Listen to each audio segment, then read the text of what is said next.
Hey everyone, Weller here. Today I'll show how to remove echo in OBS. First, check which input and output devices are active when you have echo. If needed, just turn off the device by clicking this icon. There. This will remove the signal source and eliminate the echo. If that doesn't work, go to Settings, then Audio. Make sure only one mic is on, nothing else that could cause echo.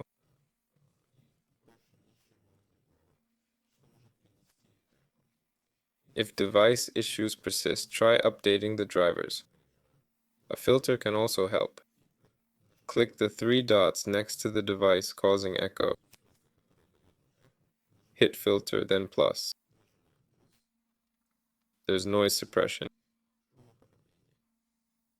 Enable and select R noise. R noise, that's the name. Choose it to reduce noise and echo.